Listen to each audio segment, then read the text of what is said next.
So in this lesson, we're going to be discussing ad rank and quality score. So these determine, what ads show up and where and they determine what you pay per click. Okay. Even though AdWords is an auction-based system, it doesn't guarantee that your ad is going to show up higher or period just because you place a higher bid. So that's what people oftentimes get confused with. Google will say, oh, if you bid a higher amount, your ad will show up higher, but then their ad actually doesn't show up higher, and that's because of the formula here that Google uses here in order to determine which order your ad shows up, and even if it shows up, period. Okay, so just because you bid higher doesn't mean your ad is going to show up, and doesn't mean it's going to show up higher. So we're going to dive a little bit deeper into the formula, but that's basically it. Most of it is known, and we're going to talk about it, but some of it is actually a mystery, and only Google knows what those are. But we're going to discuss, the majority of the factors that play into the formula and how to rank higher on the ad rank score. And here are some factors here that are going to play a part in the formula and the ad rank formula here. So the first thing here is obviously, your bid, your cost per click bid that you put in there. And this is, again, all these are per keyword. And this is, again, that auction that we were talking about. It's going to compare your bid to the bids of your competition, of people who are using that same keyword to attract their customers. And the other thing too is the quality score is, and this is again per keyword, this is a factor as well, and this is something that you can actually see in your Google AdWords account. You can see what your quality score is per keyword, and you can kind of play with it and tinker with your keyword and see how to raise that quality score. The next factor here is, ad extensions and formats here, and this is just the format and that your ad is displayed in. So if you recall, when you see ads on Google, you're going to see the headline. You can put a phone number, and then there's a little subheader, where you can put maybe a sentence or two about your business. But this new thing that they're adding, this is in the last couple of years that they've added it, is that you can put different links to your website. So for example, you'll have a contact us link, and then a blog link, or a webinar link that'll go to different pages on your website. And the weird thing here is that Google doesn't allow extensions here for every ad or keyword. So it's only allowed for certain keywords, and it's really up to them and their discretion whose ad or keyword gets to have an extension. And there's also a number of different types of extensions here, and Google is the one that's deciding, who gets the ad extensions, period, and who gets what type of ad extension. So I could go on and on about this, but we like to have a lot of control over our ads. We want to be able to be competing at the same level as our competition, but sometimes that's not the case with this ad extension. So that's just kind of the things you got to deal with. One of the things that you have to deal with Google AdWords. So how exactly does the quality score work? Well, the quality score here is a sub-formula of the ad rank. So it's within the ad rank formula, but it's its own sub-formula. And these are the things that kind of play a factor in the quality score and how it works. So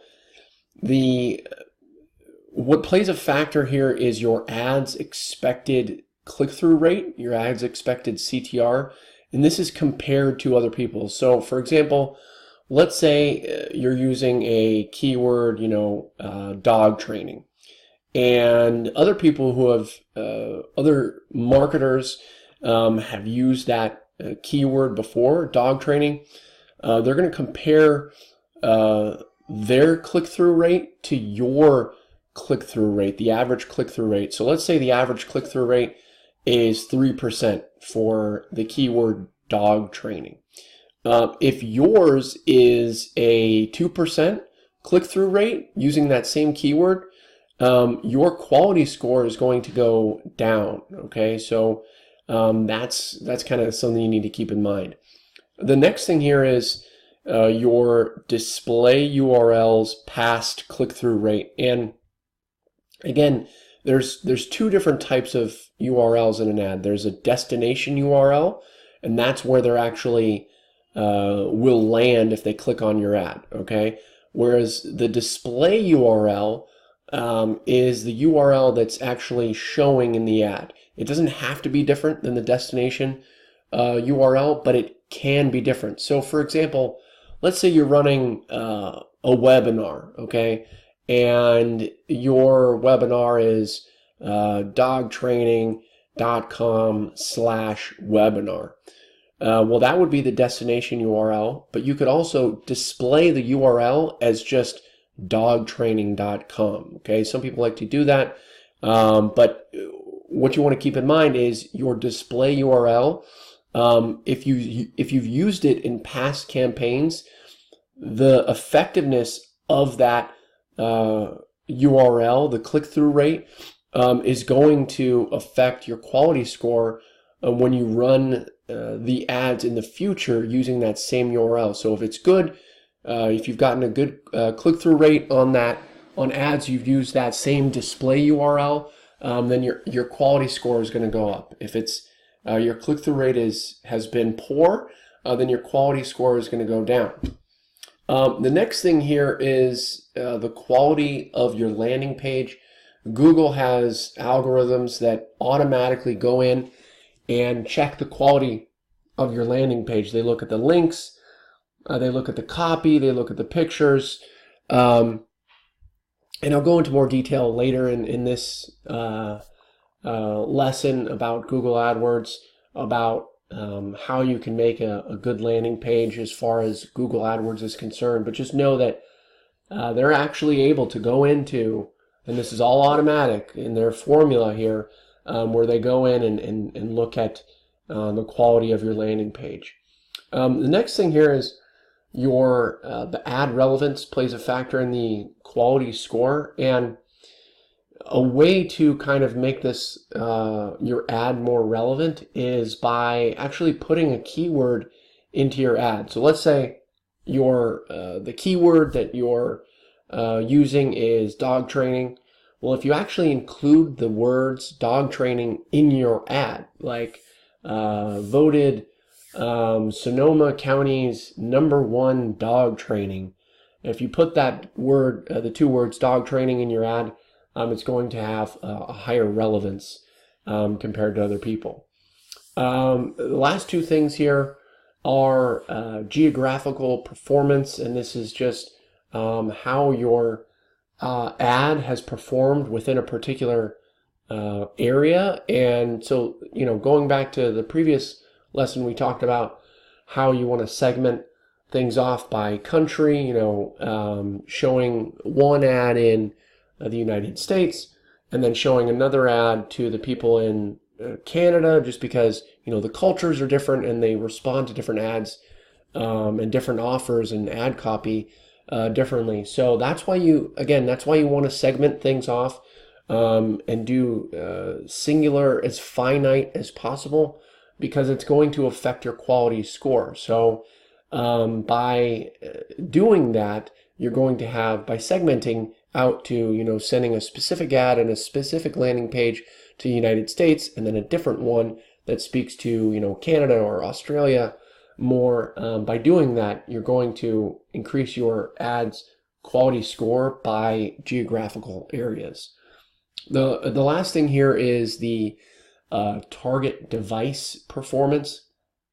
You can target in your ad, um, uh, laptops, or I'm sorry, no, desktops or laptops versus tablets versus mobile, showing your ad to people that are on their mobile phone. And your quality score is going to be affected based off of how people on different devices respond to your ad. So let's say people on the mobile phone, for some reason or other, perform really well for your ad, but for some reason tablets don't. And that can be the case sometimes. And your quality score is going to go up or down based off of the device performance for your ad. And I'll get into it later, but something just to kind of note really quick is that, I typically stick to desktop and laptop devices only, and that's because at this point in time, and it could change later on, but at this point in time, people respond much better to ads, and are actually converting on their desktop more. And again, I'll get into more detail later about that. But it's basically, when you're sitting at your desktop, your attention is typically more focused, and you're sitting at your computer, you're searching this thing. Whereas, on your mobile device, you could be riding the bus and you're just kind of Google searching, and then you have to get off the bus, and by that time, you forgot what you were researching and you have to go do the next thing you were doing, or maybe you're at the gym, whatever. Okay, so people are on their mobile phone out doing a lot of things. Now, granted, people on their desktop are also sometimes distracted as well, kids, TV, whatever.